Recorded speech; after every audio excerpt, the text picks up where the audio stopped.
Buenas noches, Iglesia Bíblica Gracia y Verdad.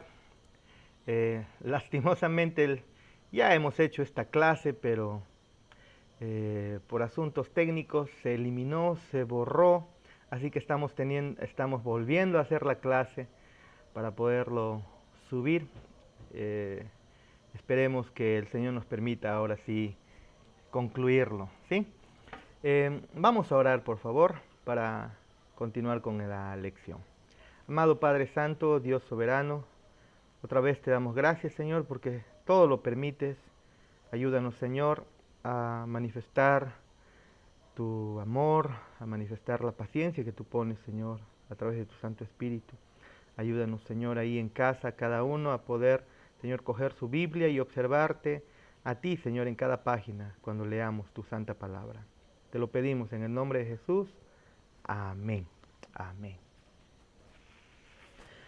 Muy bien.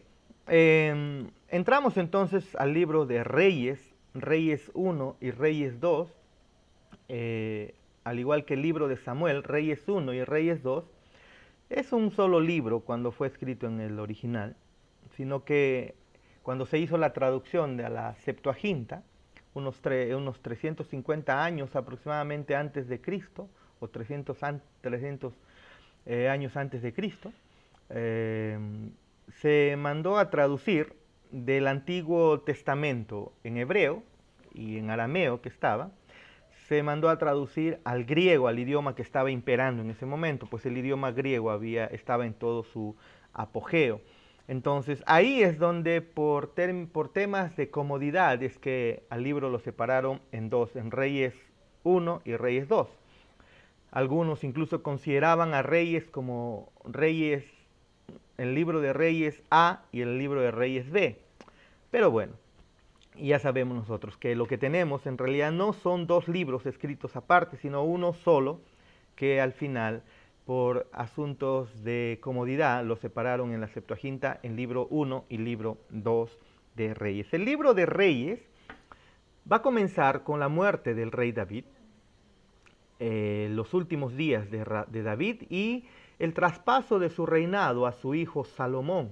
Vamos a encontrar la historia incluso de uno de sus hijos que va a querer usurpar el trono, y Adonías, pero el Señor, a través de algo un poco extraño entre el profeta Natán y Betsabé, la mamá de Salomón, logran que al final el rey David pueda designar a Salomón como su heredero, como su rey. Entonces, el libro, lo que vamos a encontrar en el ciclo de Reyes, por favor atentos, el libro de Reyes, lo que vamos a encontrar es que el rey Salomón va a entrar al poder, pero nosotros sabemos que en el libro de Samuel, el primer rey que el pueblo va a poner es Saúl. Luego del rey Saúl, David va a suceder a Saúl en el trono y después es Salomón quien va a continuar, pero la historia de Salomón lo vamos a encontrar ya en el libro de Reyes, ¿ok? Pero en el libro de Reyes también lo que vamos a encontrar es que el reino unificado se va a dividir en dos reyes, en dos reinos, reino del norte y reino del sur. Toda esa historia lo vamos a encontrar. Y los profetas que nosotros vamos a encontrar, tanto profetas mayores como menores, son profetas que el Señor está levantando para enviar o al reino de Israel o al reino de Judá, para que ellos se arrepientan de sus pecados y vuelvan su corazón al Señor. Luego vamos a encontrar también la destrucción del reino de Israel y también vamos a encontrar el cautiverio de Jerusalén o el cautiverio del reino del sur, ¿ok? Muy bien, entremos al libro. Entonces ya hemos dicho que aproximadamente son cifras aproximadas, por favor, aproximadamente entre 1050 al 1000 el reinado del rey Saúl, algunos ponen en 1100 por ahí, ¿no? Luego David entre el 1000 al 1050 reinó, y todas esas historias las vamos a encontrar, o su reinado la encontramos en Samuel. Pero en el 950 hasta el 900 aproximadamente antes de Cristo, vamos a encontrar a Salomón, y justamente la historia lo vamos a ver en el libro de Reyes, en el libro de Reyes. Entonces el reino unido de Israel, o los reyes del reino unido de Israel son tres: Saúl, David y Salomón. Cuando Salomón muere y entra su hijo Roboam, es que el reino unido se va a dividir, se va a hacer dos reinos, el reino del sur y el reino del norte. Ok, veamos, comencemos por favor a ver el contenido principal de Primera de Reyes. Y comienza de la siguiente manera. En el capítulo 1 vemos que Adonías, el hijo de David, usurpa el trono. Entonces, usurpa el trono. Antes de ver los inicios de Salomón, aquí vemos que Adonías va a usurpar el trono, se levanta y entonces acompañado de otros personajes que encontramos aquí, él va a usurpar el trono y se va a autoproclamar rey. Curiosamente, a ver, veamos en el capítulo 5, versículo 5, dice: entonces Adonías, hijo de Agit, se rebeló diciendo: yo reinaré. Y se hizo de carros y de gente de a caballo y de 50 hombres que corriesen delante de él. Escuchen esto: y su padre nunca le había entristecido en todos sus días con decirle: ¿por qué haces así? Además, este era de muy hermoso parecer y había nacido después de Absalón. Aparentemente era el cuarto hijo mayor de David. Y lo que encontramos aquí curioso en el versículo 6 dice que su padre, o sea David, nunca le había entristecido. Eso es algo que encontramos también recurrente en el capítulo en Samuel. Encontramos que tampoco el profeta Elí había corregido a sus hijos, tampoco Samuel había corregido a sus hijos, y ahora encontramos que tampoco David había corregido a sus hijos, y especialmente aquí. Cuánta importancia de corregir a los hijos a temprana edad, ¿no? Nosotros decimos que estamos en contra del castigo físico de los hijos cuando ya están pues de los 9, 10, 11, 12 años. El asunto es que desde pequeño se le tiene que enseñar la instrucción de pequeño, y unas cuantas veces creo que es suficiente para que los hijos no se porten de manera malcriada ya de grande y sepan respetar a sus padres. Pero David aparentemente eso no hizo en todos los días, dice, de su vida. Nunca lo corrigió, y éste se levantó. Pero el versículo 11, escuchen lo que dice: entonces habló Natán, el profeta Natán, a Betsabé, madre de Salomón, diciendo: ¿no has oído que reina Adonías, hijo de Agit, sin saberlo David, nuestro señor? David estaba pues enfermo. David estaba tan enfermo al punto que no podía él calentarse por más que le ponían muchos cobijos. Entonces sus siervos incluso pidieron que venga una virgen, una doncella, para que pueda dormir con él y acostarse con él y lo pueda calentar. Entonces se tomó, creo que a esta mujer, si mal no recuerdo, Abisag, justamente Abisag, la tsunamita, la tomó como parte del harén de David, pero las escrituras muestran que él no la conoció sexualmente, ¿no es así? Entonces, Natán le dice a Betsabé que está reinando Adonías, se autoproclamó sin que David lo sepa. Entonces Natán hace algo extraño aquí y le dice: ve y entra al rey David y dile: Señor mío, ¿no juraste a tu sierva diciendo: Salomón tu hijo reinará después de mí y él se sentará en mi trono? ¿Por qué pues reina Adonías? Le manda entonces, el versículo 14, estando tú aún hablando con el rey, yo entraré tras ti y afirmaré tus razones. Y Betsabé hizo caso y fue en David, se acercó a David y le dijo que Adonías está reinando, pero que la promesa de David era que Salomón reinaría. En ese momento viene Natán y dice lo mismo, ¿no? Que Adonías se ha levantado. Entonces lo que hace David es proclamar rey a Salomón. En el capítulo 28 vemos, versículo 28 dice: entonces el rey David respondió y dijo: llamadme a Betsabé. Y ella entró a la presencia del rey y se puso delante del rey. Y el rey juró diciendo: vive Jehová, que ha redimido mi alma de toda angustia, que como yo te he jurado por Jehová, Dios de Israel, diciendo: tu hijo Salomón reinará después de mí, y él se sentará en mi trono en lugar mío, que así lo haré hoy. Entonces Betsabé se inclinó ante el rey con su rostro a tierra, y haciendo reverencia al rey dijo: viva mi señor el rey David para siempre. Y ahora entonces, David está levantando a su hijo, porque fue la promesa que el Señor hizo, que David hizo a Betsabé, que su hijo Salomón sería quien se quedaría en el reino, y así lo hace, lo levanta como rey.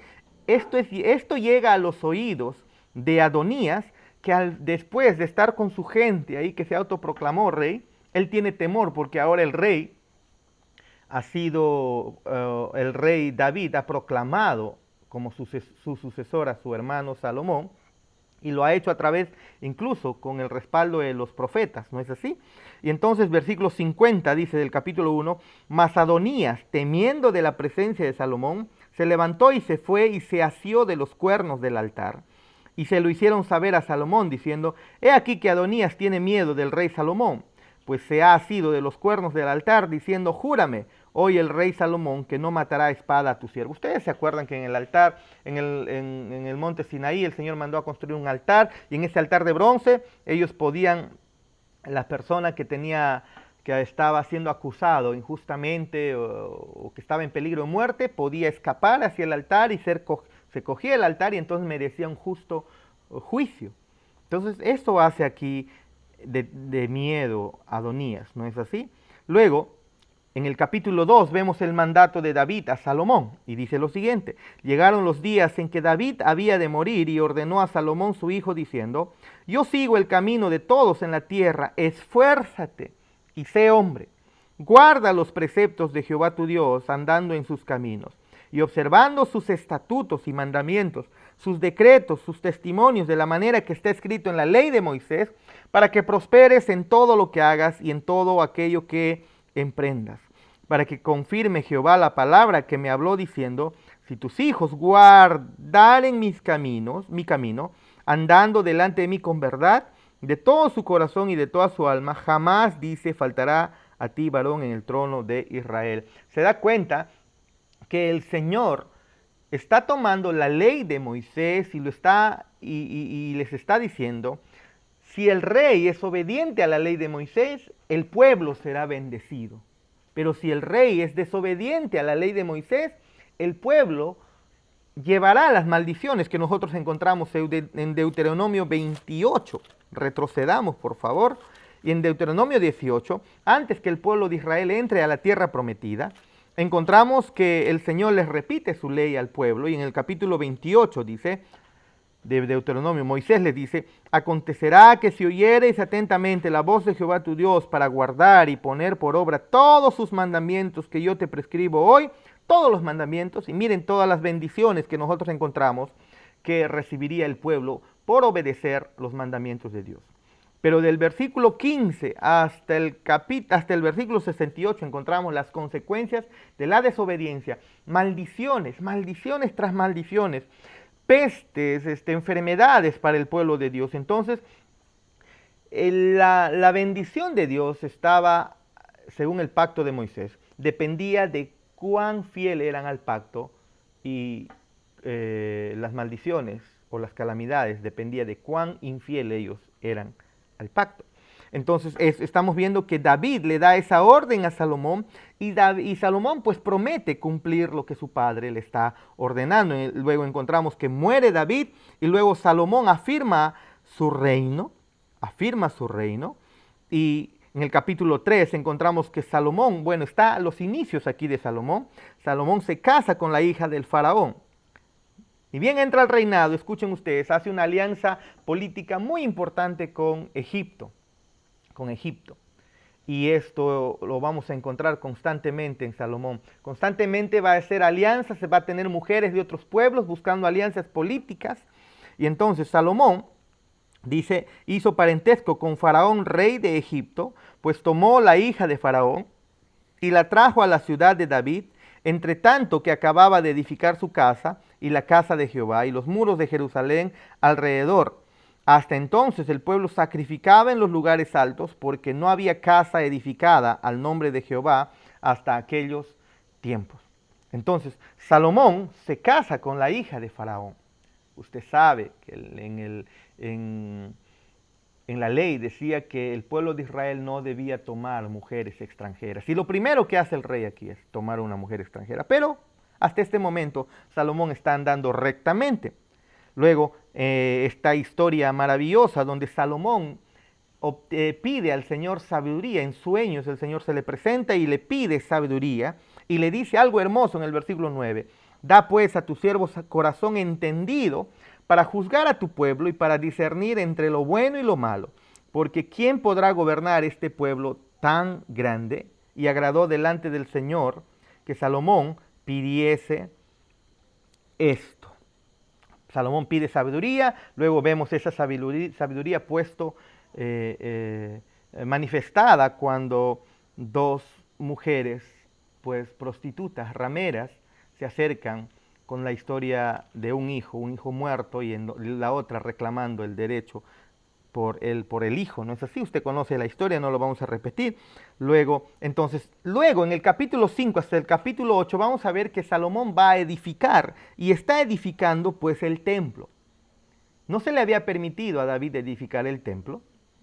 Salomón es quien comienza a edificar el templo. Y entonces dice en el año 480, después que los hijos de Israel salieron de Egipto, el cuarto año del principio del reino de Salomón sobre Israel, en el mes de Sif, que es el mes segundo, comenzó Salomón a edificar la casa a Jehová y demoró 7 años en edificar el templo Salomón. Luego en el capítulo 7 vemos que él edificó otros edificios. Después dice, edificó Salomón su propia casa en 13 años y la terminó toda, ¿no? Entonces, también vemos las construcciones que él hace, el mobiliario del templo, en fin, hasta el capítulo 8 vamos a encontrar ello. Pero luego, Salomón va a tener un auge, va a crecer su fama. En el capítulo 9 encontramos que su fama comienza a crecer y vemos el pacto de Salomón aproximadamente en el año 946 antes de Cristo es que se da esto. Miren ustedes, Salomón había orado al Señor, había suplicado, escuchen ustedes en el capítulo 8, versículo 22, dice, luego se puso Salomón delante del altar cuando está dedicando el templo, del altar de Jehová en presencia de toda la congregación de Israel, y extendiendo sus manos al cielo, dijo, Jehová, Dios de Israel, no hay Dios como tú, ni arriba en los cielos, ni abajo en la tierra, que guardas el pacto y la misericordia a tus siervos, los que andan delante de ti con todo su corazón, que has cumplido a tu siervo David, mi padre, lo que le prometiste, que lo diste con tu boca y con tu mano lo has cumplido, que como sucede en este día. Ahora pues, Jehová, Dios de Israel, cumple a tu siervo David, mi padre, lo que le prometiste, diciendo, no te faltará varón delante de mí que se siente en el trono de Israel, con tal que tus hijos guarden mi camino y que anden delante de mí como tú has andado delante de mí. Recuerden que es la oración de Salomón. Ahora pues, oh Jehová, Dios de Israel, cumple la palabra que dijiste a tu siervo David, mi padre. Pero es verdad que Dios morará sobre la tierra. Y aquí que los cielos de los cielos, no te pueden contener, cuanto menos esta casa que yo he edificado. Usted sigue leyendo y nosotros pensaríamos que la respuesta de Dios a esta oración, a esta súplica de Salomón, pues viene inmediatamente. Y es que así somos, ¿no? Estamos orando al Señor y le decimos, Señor, esto y aquello, ayúdanos en esto, sálvanos de esto. Te pedimos respuesta por aquello, por alguna situación. Pero ¿saben? Aquí vemos algo importante acerca también de la oración. Salomón está orando, está dedicando el templo, pero la respuesta de Dios, ¿saben ustedes a cuánto tiempo llega? ¿A cuánto tiempo llega? Cuando ahora vemos en el capítulo 9, desde el capítulo 8, versículo 22, al capítulo 9 han pasado muchísimos años donde Dios no ha respondido a Salomón. Leamos el capítulo 9, dice, cuando Salomón hubo acabado la obra de la casa de Jehová y la casa real y todo lo que Salomón quiso hacer, Jehová apareció a Salomón la segunda vez como le había aparecido en Gabaón. ¿Cuántos años? 12 años después. 12 años después ha tenido que esperar Salomón la respuesta de Dios. 12 años. Miren ustedes en 2 Crónicas 7:11, que nos va a iluminar un poco más. 2 Crónicas 7:11. dice lo siguiente: terminó pues Salomón la casa de Jehová y la casa del rey, y todo lo que Salomón se propuso hacer en la casa de Jehová y en su propia casa fue prosperado. Y apareció Jehová a Salomón de noche. ¿Se da cuenta? ¿Cuántos años ha pasado eso? Salomón terminó la casa de Dios y terminó su propia casa. Y eso ocurrió entre 12 a 13 años. Entonces la respuesta de Dios que vemos aquí es después de 12 años o 13 años. Versículo 3 del capítulo 9, Dios le dice: y le dijo Jehová, yo he oído tu oración y tu ruego que has hecho en mi presencia. ¿Cuántos años? 12 años. La oración de Dios, la oración de Salomón, fue respondida a 12 años. Aquí pareciera que dice, como que nosotros pensaríamos, el Señor le respondió al instante. ¿Se dan cuenta cuánta paciencia necesitamos al acercarnos al Señor en oración? Las personas piensan que pueden orar y rápida y de manera automática Dios va a responder. Señor, esto y aquello, y piensan que al amanecer ya va a estar la solución, o va a estar la respuesta de Dios, o que Dios con tu oración es como un celular que timbre y timbre y timbre, y entonces Dios va a responder al día siguiente, ni bien ve el mensaje. Bueno, aquí el mensaje respondió a los 12 años o 13 años. Pero escuchen lo que le dice el Señor. Y le dijo: yo he oído tu corazón y tu ruego que has hecho en mi presencia. Yo he santificado esta casa que tú has edificado para poner mi nombre en ella para siempre. Y en ella estarán mis ojos y mi corazón todos los días. El Señor le dice: estarán mis ojos y mi corazón. Pero se dan cuenta, cuando hemos hecho la recomendación de cómo estudiar este libro, hemos dicho nosotros que tenemos que tener cuidado al estudiar los textos del Antiguo Testamento y del Nuevo Testamento y reconocer qué literatura es. ¿Qué lenguaje, qué figura está usando el autor? Porque, ¿cómo es que los ojos y el corazón del Señor estarán todos los días en Salomón? ¿Cómo es eso? ¿Será que el Señor tiene un corazón con válvula, ¿no?, tricúspide, bicúspide, ¿no?, ventrículo, aurículas? ¿Será eso? ¿Será eso que el Señor tiene un corazón que hace sístole, diástole y tiene una aorta y una vena cava, superior, inferior? ¿Será que eso, ustedes se imaginan que eso es cierto? ¿Por qué dice corazón? ¿Por qué dice ojos? Si sabemos que el Señor es nuestro Dios, es espíritu y no tiene cuerpo, no tiene ojos. Aquí Cristo todavía no se había encarnado. Entonces se dan cuenta que tenemos que tener cuidado. Aquí esto quiere decir que las atenciones y el cuidado del Señor estarían sobre Salomón, ¿no? Eso es lo que quiere decir el texto. Y versículo 4 dice: y si tú anduvieres delante de mí como anduvo David tu padre, en integridad de corazón, en equidad, haciendo todas las cosas que yo te he mandado, y guardando mis estatutos y mis decretos, yo afirmaré el trono de tu reino sobre Israel para siempre, como hablé a David tu padre, diciendo: no faltará varón de tu descendencia en el trono de Israel. Israel. ¿Se dan cuenta? Entonces el Señor está haciendo un pacto y está ratificando entonces el pacto que había hecho con David. ¿Ok? Entonces nosotros estamos viendo el ascenso de la fama de Salomón, pero luego encontramos en el capítulo 10 que la reina de Saba visita a Salomón y vemos la riqueza, la fama de Salomón, las riquezas y la fama de Salomón, y en el capítulo 11 encontramos la apostasía de Salomón. Salomón estaba yendo muy bien. ¿Cuántos de repente han escuchado historias o prédicas acerca de Salomón? Tienes que ser como Salomón, pide sabiduría, ¿no? Y es cierto que debemos buscar sabiduría, y incluso Proverbios comienza diciendo que el principio de la sabiduría es el temor al Señor. Pero ningún personaje del Antiguo Testamento sirven como ejemplos perfectos para nosotros. Ninguno. Este personaje, con toda la sabiduría y todo, llegó a apostatar. Y dice el capítulo 11: pero el rey Salomón amó, además de la hija de Faraón, aparte de la hija de Faraón, tuvo 999 mujeres adicionales. A muchas mujeres extranjeras, a las de Moab, a las de Amón, a las de Edom, a las de Sidón, a las eteas, a gentes de las cuales Jehová había dicho a los hijos de Israel: no os llegaréis a ellas, ni ellas se llegarán a vosotros, porque ciertamente harán inclinar vuestros corazones tras sus dioses. A estas pues se juntó Salomón con amor, y tuvo 700 mujeres reinas y 300 concubinas, y sus mujeres desviaron su corazón, y cuando Salomón era ya viejo, sus mujeres inclinaron su corazón tras dioses ajenos, y su corazón no era perfecto con Jehová su Dios, como el corazón de su padre David. Ustedes perdonarán cómo ladran los perritos, pero estamos en casa.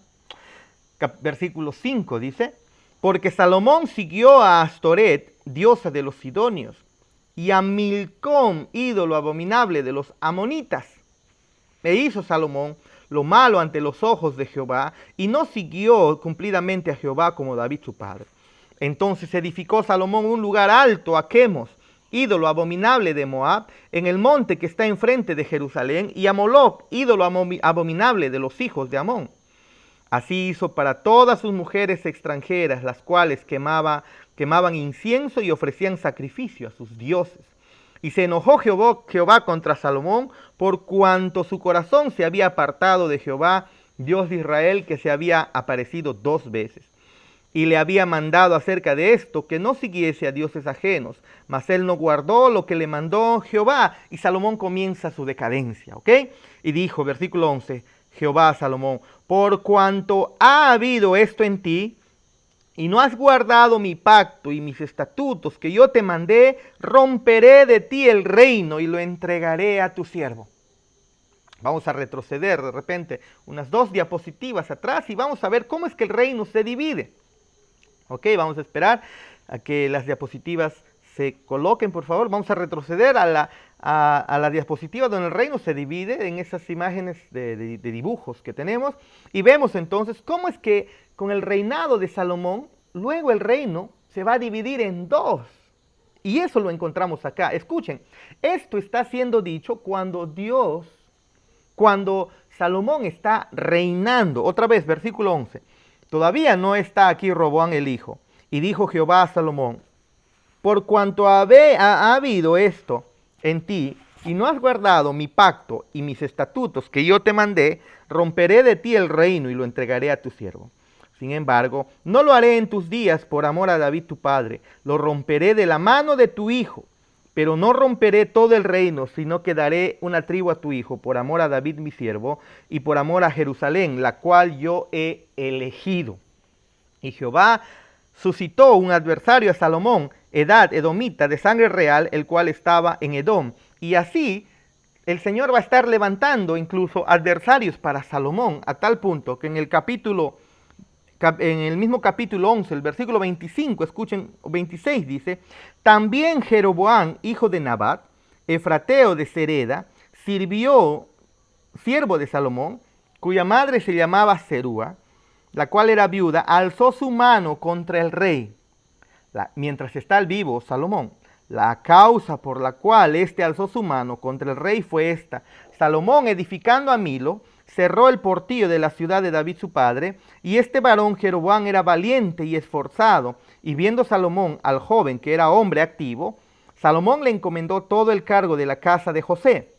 Aconteció pues en aquel tiempo que saliendo Jeroboam de Jerusalén, le encontró en el camino el profeta Ahías silonita, y éste estaba cubierto con una capa nueva, y estaban ellos 2 solos en el campo, y tomando Ahías la capa nueva que tenía sobre sí, la rompió en 12 pedazos, y dijo a Jeroboam, toma para ti los 10 pedazos, porque así dijo Jehová Dios de Israel, he aquí que yo rompo el reino de la mano de Salomón, y a ti te daré 10 tribus. Y él tendrá una tribu por amor a David mi siervo, y por amor a Jerusalén, ciudad que yo he elegido de todas las tribus de Israel. Por cuanto me han dejado y han adorado a Astoret, diosa de los sidonios, a Quemos, dios de Moab, a Moloc, dios de los hijos de Amón, y no han andado en mis caminos para hacer lo recto delante de mis ojos, y mis estatutos y mis decretos, como hizo David su padre. Pero no quitaré nada del reino de sus manos, sino que lo retendré por rey todos los días de su vida, por amor a David mi siervo, el cual yo elegí, quien guardó mis mandamientos y mis estatutos. Pero quitaré el reino de la mano de su hijo, y lo daré a ti las 10 tribus. Y a su hijo daré una tribu, para que mi siervo David tenga lámpara todos los días delante de mí en Jerusalén, ciudad que yo me elegí para poner en ella mi nombre. Yo pues te tomaré a ti, y tú reinarás en todas las cosas que deseare tu alma, y serás rey sobre Israel. El Señor, mientras está vivo Salomón, lo que hace es ya estar preparando para que el reino de Israel se divida en dos. Eso iba a suceder más adelante, ¿ok? Entonces vemos la caída de Salomón hasta el capítulo 11. Luego en el capítulo 12, volvemos a nuestra diapositiva, ya el contenido principal de Primera de Reyes. En el capítulo 11 o 12 encontramos que el reino se va a dividir. El reino se va a dividir. Entonces, veamos esa división del reino, por favor. Veamos esa división del reino. Entonces, todavía nos vamos a saltear una diapositiva, vamos a entrar a la división del reino en sí para ir de manera secuencial. El reino de Israel se va a dividir, ahí tenemos la imagen, vean ustedes en la imagen, Israel, un reino, Judá, un reino, pero esto que está marcado ahí en ámbar y en rojo, como Israel y Judá, eran un solo reino, recuerden que era Israel. En el capítulo 12 vamos a ver cómo es que este reino, que era uno solo, que ahora estaba siendo gobernada por Roboam, hijo de Salomón, porque Salomón había muerto, se va a dividir en dos reinos, reino del norte y reino del sur. Para el reino del norte, quien va a reinar es Jeroboam. Jeroboam, ese personaje del cual hemos leído en el capítulo 11, a quien el Señor, a través del profeta Ahías Silonita, le dice, el Señor te dará a ti 10 tribus. Pero veamos cómo es que se suscitó todo esto, ¿ok? Vamos a encontrar esa historia en Reyes 12, del 1 al 33. Veamos. Entonces, veamos esa historia temprana del reino dividido, ¿ok? Tanto en el pueblo de Israel ya se habían formado dos grupos, dos bandos bien notorios, bien marcados. Las tribus que se separaron ya desde antes, tenían una larga historia de conflictos, de antagonismo, y que estaba amenazando por hace mucho tiempo ya con causar la división del reino que estaba unido. Y la tribu más numerosa era Judá, y Judá gozó de la prominencia como en el liderazgo de todo Israel, sobre todas las demás tribus. E incluso recibió un área muy especial. Es más, en el área donde Judá habitó, estaba Jerusalén, y ahí es donde se construye el templo de Salomón. Pero Efraín había sido el hijo favorito de José, y aunque no era una tribu tan grande, Efraín había demostrado pues una hegemonía sobre las otras tribus también, ¿no es así? Continuamos, y el año de la división del reino se da aproximadamente en el año 931, son cifras aproximadas, algunos autores dicen más, menos, pero aproximado. Pero si nosotros no tenemos en cuenta, si no tenemos claro las implicaciones teológicas del por qué se divide el reino, cómo es que se divide el reino, no vamos a entender nada luego, nada, absolutamente nada. Necesitamos entender la teología detrás de estas historias. No vamos a entender incluso por qué es que el Señor levanta a los profetas. El profeta Isaías, el profeta Jeremías, el profeta Ezequías, no vamos a entender los otros profetas, los profetas mayores y menores, no vamos a entender a quién están profetizando. Si entendemos la división, vamos a ubicar correctamente a los profetas a qué reino están profetizando, ¿ok? Entonces, veamos entonces esta división del reino de Roboam, ¿ok? Antes de eso, leamos. Versículo 41 del capítulo 11. Los demás hechos de Salomón y todo lo que hizo y su sabiduría no está escrito en el libro de los hechos de Salomón. Los días que Salomón reinó en Jerusalén sobre todo Israel fueron 40 años. Y durmió Salomón con sus padres y fue sepultado en la ciudad de su padre David y reinó en su lugar Roboam su hijo. Aproximadamente a los años 70 creo que es que murió Salomón, porque parece que entró a los 30 años al reinado, ¿no? Más 40 son 70. Pero en el capítulo 12 encontramos ya la rebelión en sí. Había muerto Salomón y ahora su hijo le sucede en el trono, llamado Roboam. Y veamos esta historia de Roboam. Ahora, el cisma, pero, antes de continuar, el cisma que provocó la división del reino de manos de Roboam no fue la mala decisión que tomó su hijo, sino fue la idolatría o la rebeldía de Salomón.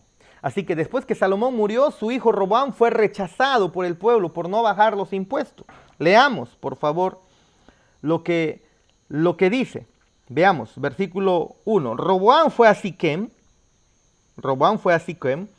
porque todo Israel había venido a Siquem para hacerle rey. Claro, Siquem era un lugar idóneo para la coronación de Roboam como el rey de Israel, ¿no es así?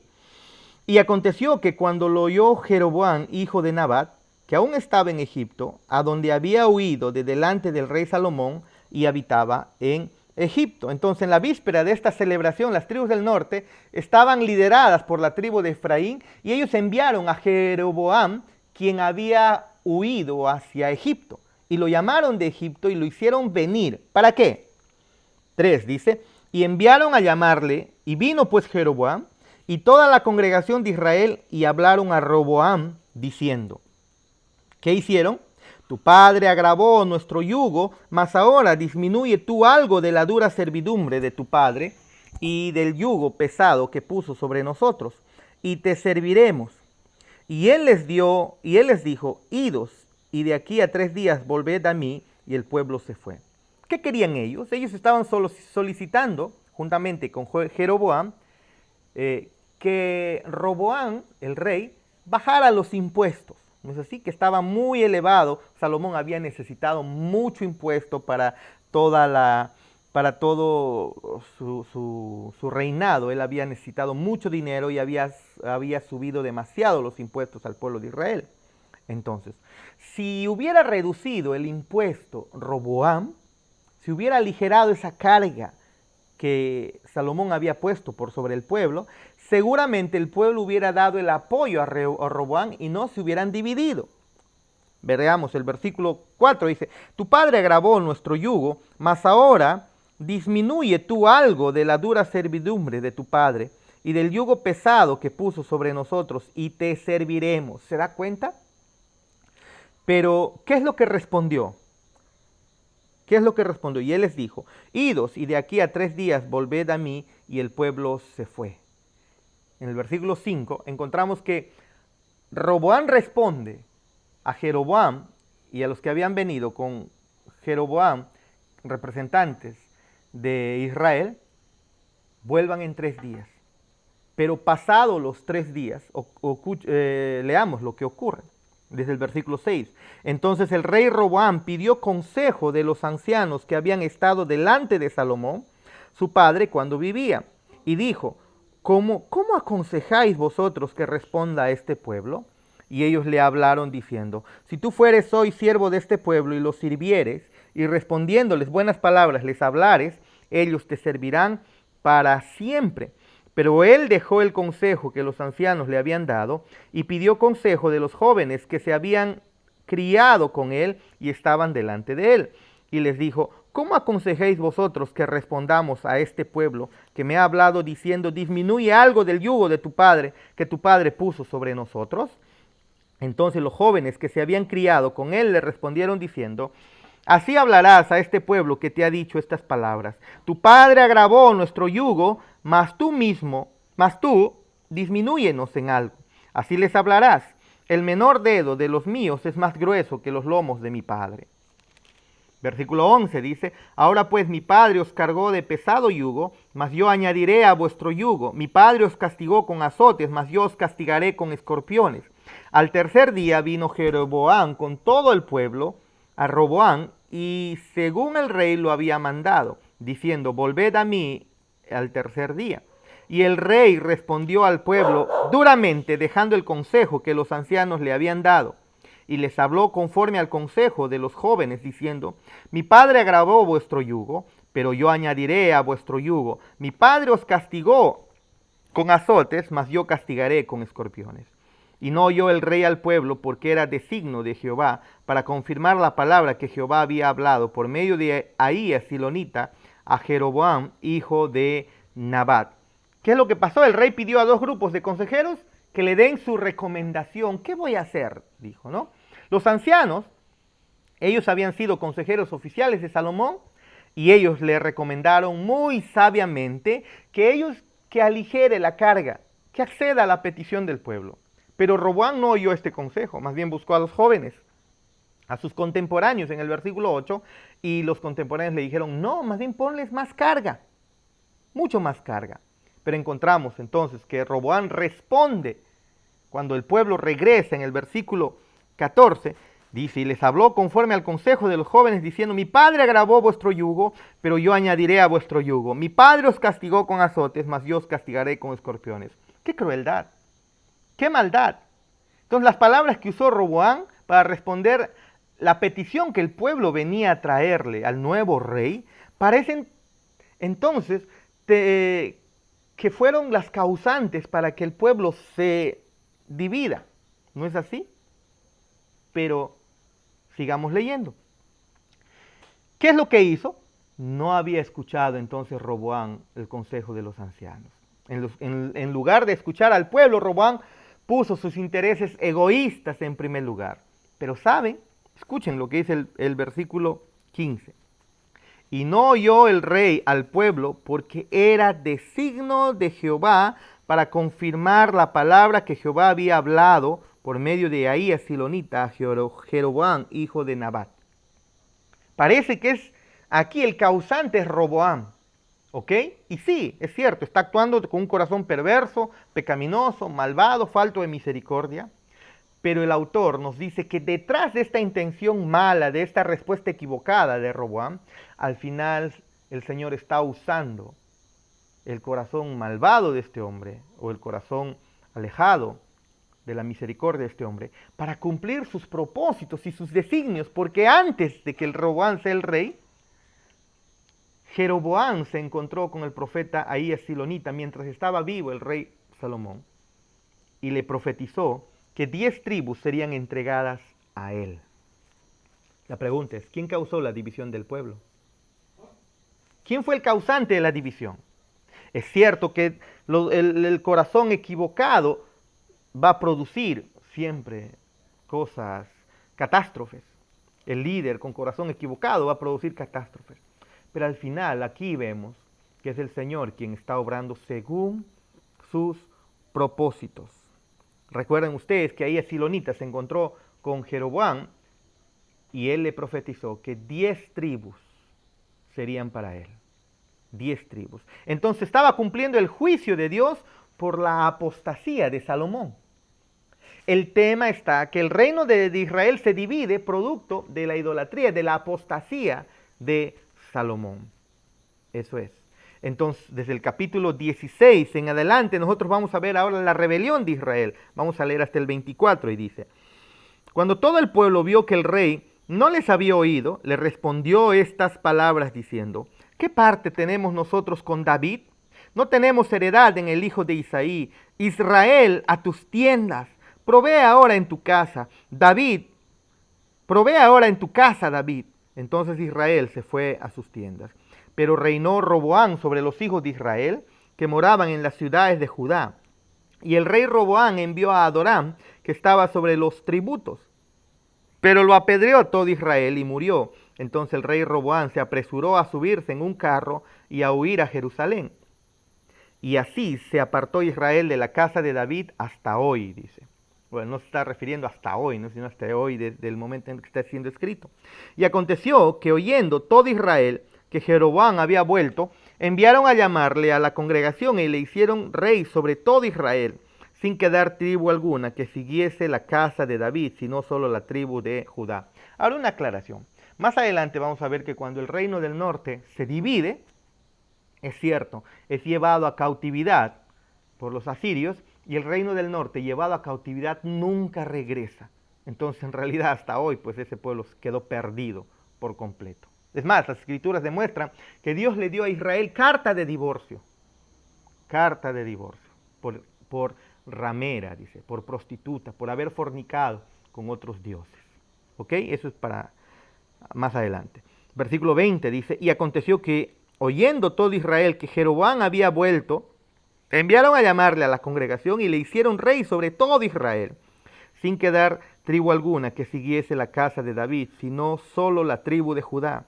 Y cuando Roboam vino a Jerusalén, reunió a toda la casa de Judá y la tribu de Benjamín, 180,000 hombres, guerreros escogidos, 180,000 hombres, hermanos, guerreros escogidos, con el fin de hacer guerra a la casa de Israel y hacer volver el reino de Roboam, hijo de Salomón. Entonces, aquí se crea el reino del norte, aproximadamente en el año 931. Las tribus del norte, bajo el liderazgo de Jeroboam, se separan y constituyen un reino independiente. Y instauran a Samaria como capital y se denominan, ahora se autodenominan, el reino de Israel o el reino del norte. Ahora, la insensibilidad a los problemas de los israelitas, la insensibilidad de Roboam a esos problemas, eliminó incluso toda esperanza de una recuperación para el pueblo. ¿No es así? Entonces, la amenaza de que Roboam sería un dictador ahuyentó al pueblo de Israel. Los ahuyentó y los llevó a la división. Pero el pueblo se va dividido. Pero en el versículo 20, escuchen lo que dice. Y aconteció que oyendo todo Israel que Jeroboam había vuelto, enviaron a llamarle a la congregación y le hicieron rey sobre todo Israel. Todo Israel.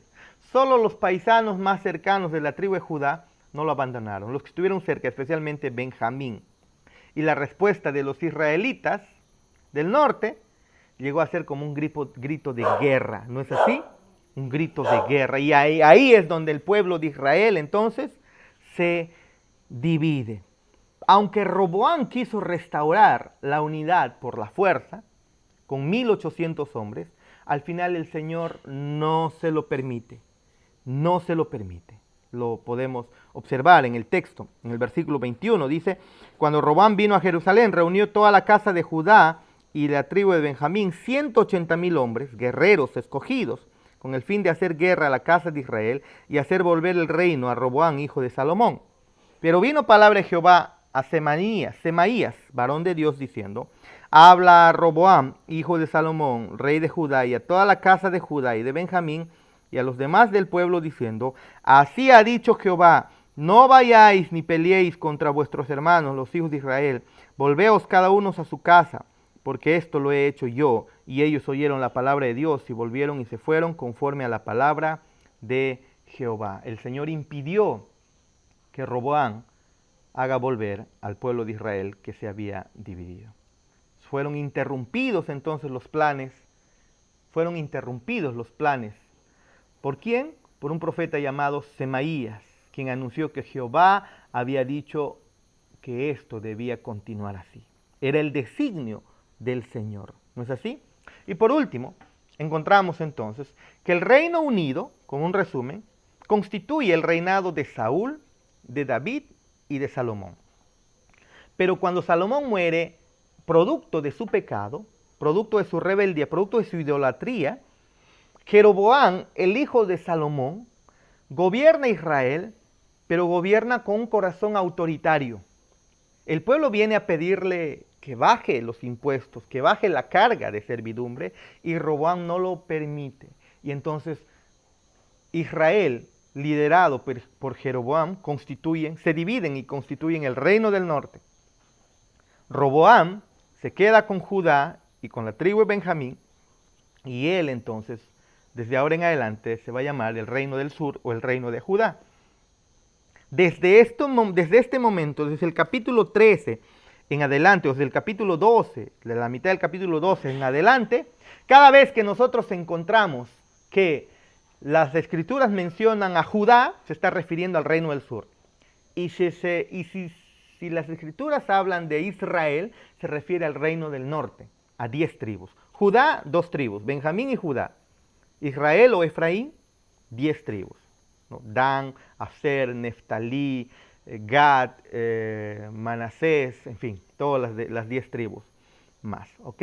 Y ahí incluso en la imagen tenemos los reyes para Israel, o reino del norte, que va desde Jeroboam, Nadab, Basa, Ela, Simri, Omri, Acab, Oconías, Joram, Jehú, Jocás, Joás, Jeroboam II, Zacarías, Manahem, Pecaía, Peca, Oseas, y luego viene el exilio para el reino del norte. Luego, si lo hacemos grande, por favor, luego, para el reino del sur, su principal ciudad, su capital fue Jerusalén. Tenemos a Reboam como el primer rey del reino ya dividido. Luego Abiam, Asa, Josafat, Jeram o Joram, Ocosías, Atalía, Joás, Amasías, Azarías, Jotam, Acaz, Ezequías, Manasés, Amón, Josías, y en fin hasta Sedequías, el último rey, y después de Sedequías el pueblo es llevado a cautividad por los babilonios. El imperio asirio invade el reino del norte unos 120 años, o en el año 725 creo, si mal no recuerdo, antes de Cristo, y el reino del sur en el 605, con 3 incursiones del imperio babilónico, ¿no? Y ambos son llevados, el reino del norte exiliado para siempre a Asiria, y el reino del sur exiliado por un determinado tiempo a Babilonia. Hemos terminado entonces hasta esta parte y hemos visto que necesitamos ver las implicancias teológicas de esta división. Necesitamos ver las implicancias teológicas de esta división, y eso será el lunes en la próxima clase, porque se supone que tenía ya que en estos momentos estar grabando la clase que continúa, pero el video que hicimos de esta clase, de casi 1 hora, al momento de subirlo, de intentar subirlo y todo eso, se borró completamente y hemos tenido que hacer otra vez esta clase. Y bueno, al final el Señor creo que lo ha permitido para poder ordenar algunas ideas incluso. Que el Señor los bendiga, mis hermanos. A partir de la próxima semana, vamos a hacer llegar la ayuda económica a algunos hermanos que están pasando dificultades de la iglesia. Bueno, todos están pasando dificultades, pero gracias a Dios que algunos hermanos están enviando algunos víveres para hacer llegar a los otros hermanos, y eso lo vamos a hacer, no se preocupen, vamos a coger de esos víveres que están llegando y los vamos a hacer llegar a los hermanos que están necesitados. Si usted quiere colaborar, por favor, comuníquese con el hermano Manuel. Él es el que está a cargo, él es nuestro, o el tesorero de la iglesia. Entonces, comuníquese con él si usted quiere aportar con algo para poder llevar esta ayuda económica a aquellos hermanos que no están recibiendo su bono o que están pasando dificultades económicas producto de esta pandemia que está azotando, que esperemos que pronto ya pueda terminar, ¿ok? Entonces, mis hermanos, comuníquese con el hermano Manuel Encarnación para poder hacer usted llegar su apoyo para los hermanos que están en necesidad. Que el Señor los bendiga. Yo sé que el Señor los tiene fortalecidos. No se desesperen, confíen en el Señor, porque para estos tiempos es que hemos aprendido la palabra. Para sonreírle a las dificultades, sabiendo que confiamos en un Dios poderoso, soberano, bueno, misericordioso, y que a sus hijos los tiene en sus manos. Vamos a orar. Padre Celestial, gracias te damos por tu amor. Gracias, Señor, por el cuidado de tus hijos. Gracias por tu iglesia. Padre, oramos para que por favor podamos volver a unirnos pronto, muy pronto, Señor, en tu casa, para alabarte todos, para elevarte nuestras plegarias en conjunto como iglesia, Señor. Gracias por los hermanos, Señor, que están siguiendo las clases, que están aprendiendo. Gracias por poner en ellos, en sus corazones, el deseo de seguir aprendiendo. Ayúdanos, Señor, a mantenernos fuertes. Ayúdanos, Señor, a mantenernos firmes. Te lo pedimos. En el nombre de Jesús. Gracias te damos. Amén y amén. Que el Señor bendiga su palabra, hermanos. Bendiciones. Amén.